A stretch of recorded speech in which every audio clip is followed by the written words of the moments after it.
Ayan mga pare ko, ito yung nabili natin sa Shopee na slingshot frame. Mabigat, fully stainless. Tapos meron siyang ito anti-slip para hindi dumulas yung anti-split tuloy. Anti-slip. Basta yun, para hindi dumulas. English pa kasi. Ayan, para hindi dudulas yung kamay mo kasi manipis lang siya, ganito lang siya. Ayan, i-compare natin dun sa ginagamit ko ngayon na slingshot. Andito sa bag, kunin ko lang. Ito yung gamit natin ngayon. Hindi sila nagkakalayo ng korte. Ayan o. Ayan o. Ito yung wooden na ako gumawa nito, made of mangga. Mangga itong kahoy na ito, kahoy ng mangga. Ayan. Ngayon ito yung halos hindi sila nagkakatalo sa sa itsura. Pero ito talagang siyempre maganda, bago ayan na mga pare ko. Ito yung ginagamit natin. Ito yung gamit natin na flat band na 1.5. Ayan, tingnan nyo gaano kanipis yung gaano kakapal yung 1.5. Kumpara dito.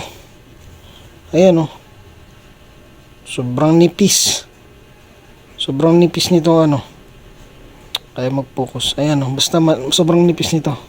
For hunting ito, goods ito. Nasubukan ko na to mga pare ko. Goods talaga to for hunting. 1.5. Although medyo maganit siya. Medyo mahirap siyang stretch kasi makapal. Tapos kapag mahina yung braso mo talaga manginginig. Mahihirap ka mag-aim. Pero ako sanay ako sa ganito. Kasi kahit dati pa, gamit ko nga dati interior lang makunat hilahin yun. Pero ito, kumpara dito, mas malambot tong hilahin kumpara dun sa interior. Di ba? Pero ito masyado itong malambot pa for target practice lang. Tsaka ang hindi ko nagustuhan dito mga pare ko, bukod sa manipis, yung pagkakatali. Ayan ito dapat nandito. Baliktad siya kasi pag hawakan mo yan, pag ganyan ang hawak mo dyan Ayan, paglalagay ka ng bala pag ganyan. Ngayon, dapat nasa labas ito. Pag ganito sana. Pag ganyan, nasa labas yung pinagtalian. Pag ganyan siya. Ayan, nasa labas yung pinagtalian. Ayan, hindi nasa loob. Ngayon, baliktad siya. Kasi dito sa part ng pouch na ito, dito ka maglalagay ng bala. Pag ganyan. O pwede rin dito. Para hindi madulas yung pag pinch mo ng ganun, hindi madulas. Malakas din to for target practice, pero pag hunting, pang malapitan lang to, 5 meters. Ganun siguro. Pero pag nag-hunting ka kasi, walang 5 meters. 10. Average. 10. Baka pinakamalapit na nga yung 10 pag nag-hunting ka. Kadalasan 15, 20, ganun. Pero yung 10 meters pag nag-hunting ka ng common bird, malalayo, halos malalayo kasi mailap sila. Pero pag yung dagang bukid, ayun, pwede yun. Pwede mong malapitan yun ng 5 meters or kahit 3 meters nga pag yung dagang bukid. Pwede to siguro. Susubukan natin. Gagawa natin ng video.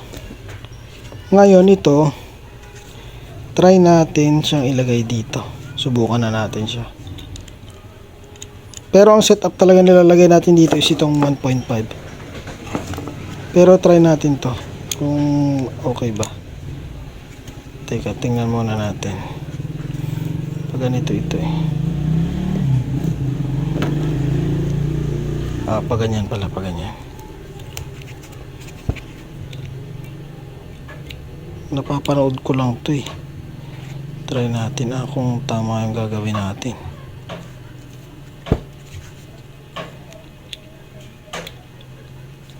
Tapos ihigpitan. Hindi kaya ito malagot? Huwag daw masyadong mahigpit dahil lalagot. Sakto lang. Ayan, pwede na siguro yan. Tapos sa kabila naman. Ngayon lang ako gumamit ng mga ganito pare ko ya. First time kong gumamit ng ganito kasi nung bata-bata pa tayo, libangan na natin to talaga eh. Tirador. Dati naghahunt na rin talaga ako gamit yung tirador. Pag lumabas ako, naghunt ako, hindi ako uuwi ng zero mga pare ko eh. Hindi ako papayag, masama loob ko nun. Dapat may uuwi ako pang ulam ko, pang mukbang ko. Hindi pa uso mukbang dati pero nagmumukbang na ako mag-isa. Ayan. Tapos pag ganito siya. Kasi ito yung ano niya eh. Pag ganito ba? Oh tama. Kasi dito yung numbering niya. Dito ka magbabase kung gaano kalayo. Pero basta. Hindi natin siguro masusunod tong numbering na to dahil puro muscle memory na lang gagana dito. Pero good siya mga pare ko yo. Good siya. Uy. Lakas ah.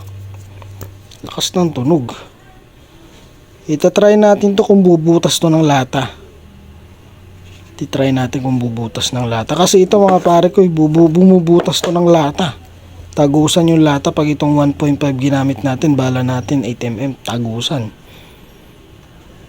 Butas ito. Subukan din natin to. 0.50. 0.50 siguro ito. Masyadong manipis mga pare ko. Mabilis lang tong malagot.